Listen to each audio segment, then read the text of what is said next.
নমস্কার বন্ধুরা, আশা করি আপনারা সকলে খুব ভালো আছেন, সুস্থ আছেন। আজকের এই ভিডিওটিতে আমি আপনাদের দেখাতে চলেছি কিভাবে খুব সহজ পদ্ধতিতে আপনারা আপনাদের বাড়ির বাগানে পদ্ম ফুল ফুটিয়ে তুলতে পারবেন। হ্যাঁ বন্ধুরা, আমি জানি পদ্ম ফুল আপনাদের খুব পছন্দের একটি ফুল হওয়া সত্ত্বেও বাড়ির বাগানে সেটিকে গ্রো করার কথা মাথায় এলেই বিষয়টিকে আপনাদের অনেক কমপ্লিকেটেড বলে মনে হয়। ঠিক সেই কারণেই আজকে পদ্ম ফুলের বীজ থেকে চারা তৈরি করা থেকে শুরু করে পটিং সম্পূর্ণ প্রসেসটি আপনাদের দেখাতে চলেছি। তাহলে চলুন বন্ধুরা, শুরু করা যাক। দেখুন বন্ধুরা, এগুলি হলো পদ্ম ফুলের বীজ।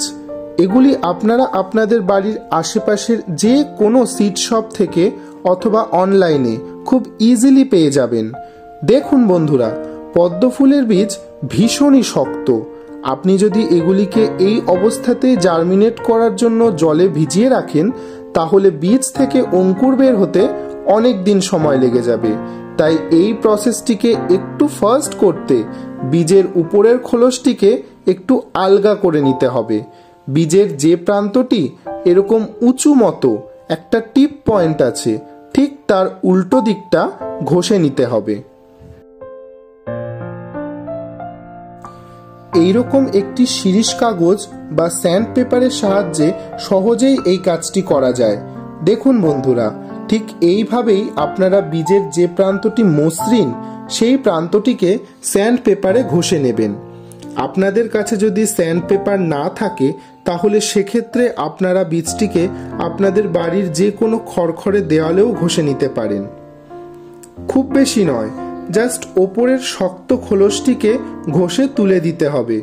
আপনি চাইলে হাতুড়ি দিয়ে বীজটিকে সাবধানে ফাটিয়েও নিতে পারেন, কিন্তু সেক্ষেত্রে বেশি পরিমাণে প্রেসার পড়ে গেলে কিন্তু বীজটি সম্পূর্ণ ফেটে যেতে পারে বা নষ্ট হয়ে যেতে পারে। তাই বীজটি এইভাবে ঘষে নেওয়ার প্রসেসটি বেটার বলে আমি পার্সোনালি মনে করি। শীতকাল বাদে প্রায় সারা বছরই পদ্ম ফুলের বীজ থেকে চারা করা যায়, তবে মার্চ থেকে মে মাস আদর্শ সময়। দেখুন বন্ধুরা, এইটুকু ঘষলেই যথেষ্ট। বেশি ঘষলে কিন্তু বীজ নষ্ট হয়ে যেতে পারে। এইভাবেই আমি প্রত্যেকটি বীজের শক্ত খোলসটি আলগা করে সাদা অংশটি বের করে নিয়েছি। এইবারে বীজগুলিকে জলে ভিজিয়ে দিন। আমি এইরকমই একটি ছোট পাত্র ব্যবহার করেছি, যার মধ্যে আমি ফ্রেশ ওয়াটার নিয়ে নিলাম এবং এক এক করে বীজগুলিকে জার্মিনেট করার জন্য ভিজিয়ে দিলাম।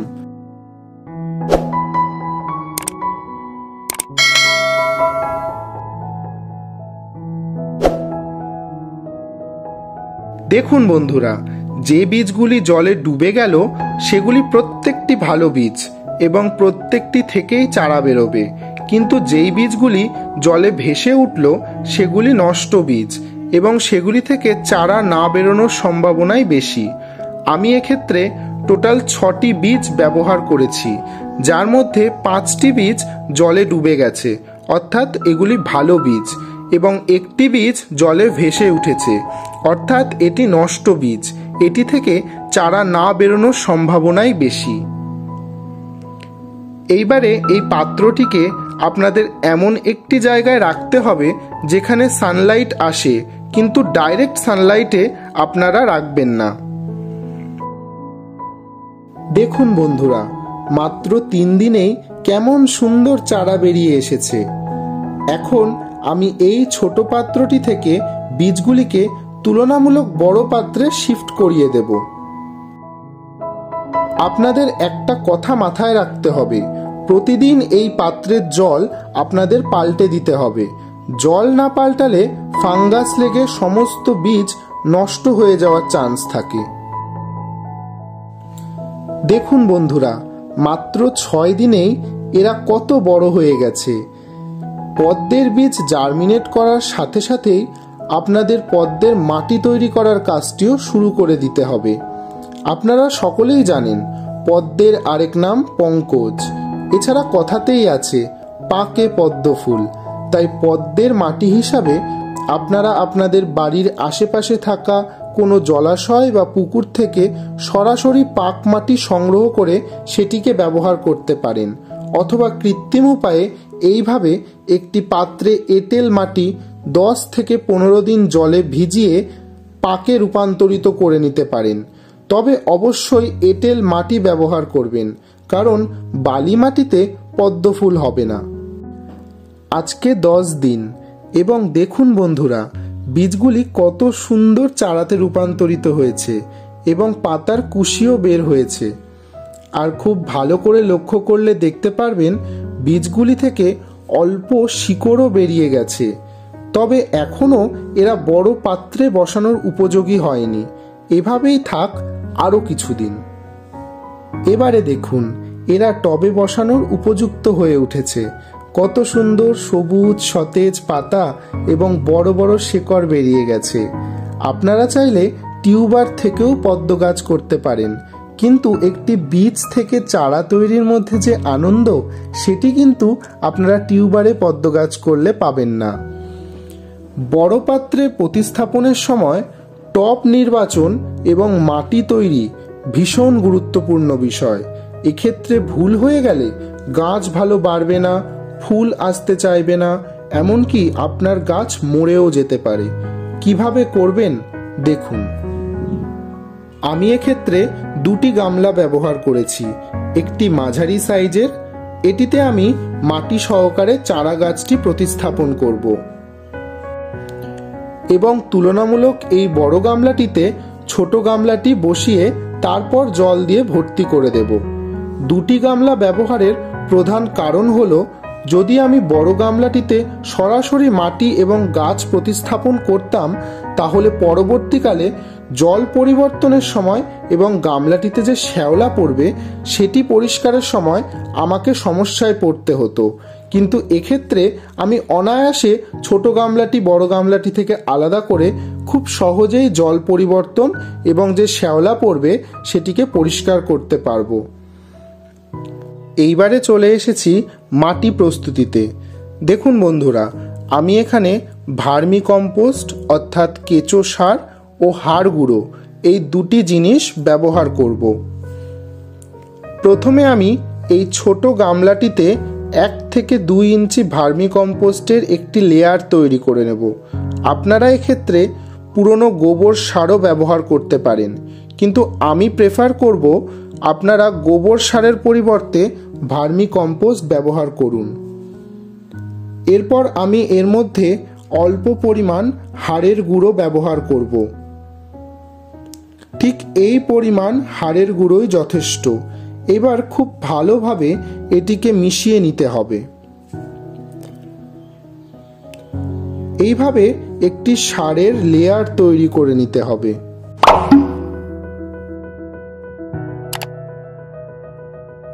এখন এই সারের লেয়ারটির উপরে আমি এই 10 থেকে 15 দিন ভিজিয়ে রাখা এঁটেল মাটিটি, যেটি এখন পাকে পরিণত হয়েছে, সেই মাটিটি ব্যবহার করব। দেখুন বন্ধুরা, মাটিটি কত সুন্দরভাবে পাকে পরিণত হয়েছে। আপনাদেরকে খেয়াল রাখতে হবে এই মাটিটিতে যেন কোনো রকম নুড়ি কাকড় না থাকে, মাটিটি যেন এরকমই স্মুথ হয়। এবারে আমি এই সারের উপরে 4 থেকে 5 ইঞ্চি এই পাক মাটির একটি লেয়ার তৈরি করে নেব।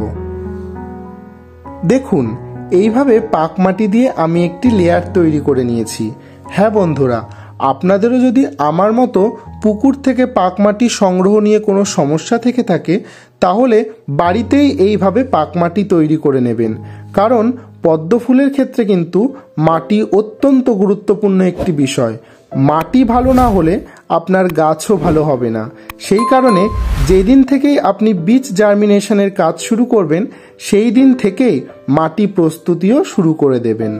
এইবারে গাছ লাগানোর পালা। দেখুন, আমি খুব সাবধানে চারাগুলিকে জল থেকে তুলে নিলাম। পদ্ম গাছের ক্ষেত্রে আপনারা চারাটিকে পাত্রের ধার বরাবর বসাবেন, কারণ পদ্মের রুট পাত্রের ধার বরাবর গ্রো করে। দেখুন, আমি আমার আঙুলের সাহায্যে মাটিতে একটি গর্ত করে সেটিতে বীজ সহ শেকড়টিকে খুব আলতো করে ঢুকিয়ে দিয়ে মাটি সহযোগে গাছটি বসিয়ে দিলাম। এই গাছটির ঠিক অপোজিটে আমি আমার দ্বিতীয় গাছটি বসিয়ে দেব। বন্ধুরা, আপনাদের বলে রাখা দরকার, এই ধরনের পাত্রের ক্ষেত্রে আপনারা ম্যাক্সিমাম 2টি চারা একসাথে বসাতে পারবেন। তার থেকে বেশি চারা বসালে কিন্তু আপনার গাছটি ঠিক যে পরিমাণে বৃদ্ধি পাওয়ার কথা সেই পরিমাণে বৃদ্ধি পাবে না। তাই আমি এক্ষেত্রে 2টি চারা একসাথে বসালাম এবং বাকি চারাগুলি আমি অন্য পাত্রে বসিয়ে নেব। এখন আমি এই বড় গামলাটির মধ্যে ছোট গামলাটি বসিয়ে নেব। দেখুন বন্ধুরা, ঠিক এইভাবে। এখন আমি বড় গামলাটিকে জল দিয়ে ভর্তি করে নেব। কাজটি খুব সাবধানে করতে হবে যাতে পাক মাটিটি জলের সাথে সম্পূর্ণরূপে গুলিয়ে না যায়। আমি এক্ষেত্রে একটি মাটির সরা ব্যবহার করেছি যাতে জলের ফোর্সে মাটিটি গুলিয়ে না ওঠে। দেখুন বন্ধুরা, এইভাবে খুব সাবধানে জল দিয়ে আমি বড় গামলাটি ভর্তি করে নিচ্ছি। আমি এইভাবে জল দিয়ে গামলাটিকে ভর্তি করে নিলাম। আমি গামলাটি এখন সম্পূর্ণরূপে ভর্তি করিনি, তার কারণ যেহেতু চারাগুলি অনেকটাই ছোট, তাই এইটুকু জলই এখন চারাগুলির জন্য পর্যাপ্ত। যখন চারাটি বড় গাছে পরিণত হবে তখন আমি আস্তে আস্তে জলের লেভেলটাও বাড়িয়ে দেব। আপনাদের দেখে হয়তো মনে হচ্ছে জলটা এখন অনেকটাই ঘোলা দেখাচ্ছে, কিন্তু 2-3 ঘন্টা পর জলটা অটোমেটিক্যালি পরিষ্কার স্বচ্ছ হয়ে যাবে। দেখুন বন্ধুরা, আমি এখানে কিছু কালারফুল স্টোনস নিয়ে নিয়েছি এই লোটাস পন্ডটিকে ডেকোরেট করার জন্য। এছাড়াও আমি নিয়ে নিয়েছি কিছু ওয়াটার লেটিউস। এগুলি দিয়ে আমি এক এক করে টবটিকে ডেকোরেট করে নেব।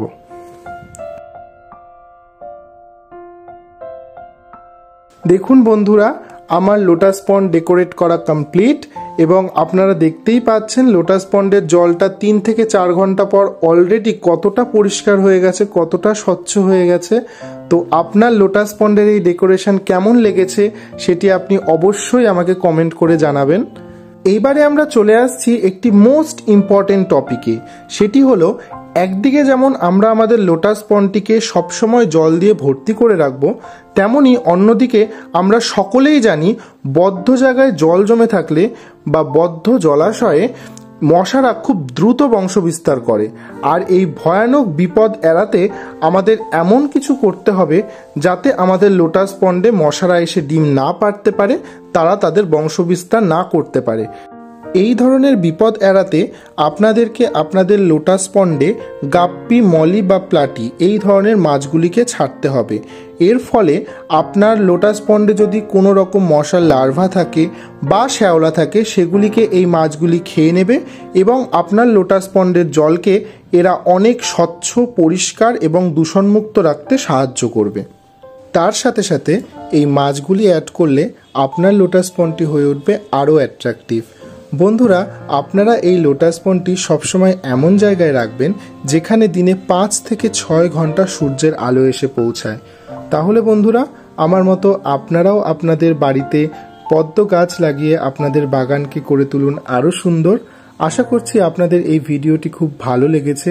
যদি ভিডিওটি ভালো লেগে থাকে তাহলে আমাকে উৎসাহ প্রদান করবেন যাতে ভবিষ্যতে আমি এই ধরনের ভিডিও আপনাদের সামনে আরও নিয়ে আসতে পারি। এরপরে আপনারা পদ্ম গাছের কিভাবে কেয়ার করবেন, কিভাবে পরিষ্কার রাখবেন আপনার পদ্মের ট্যাঙ্কটি, সেটি যদি জানতে চান তাহলে আমাকে কমেন্ট করে জানাবেন। আমি সেই বিষয়ে আরেকটি ভিডিও আপনাদের সামনে নিয়ে আসব। তাহলে আজকের মতো এই পর্যন্তই বন্ধুরা। ভালো থাকবেন, সুস্থ থাকবেন, আবার দেখা হবে। টাটা।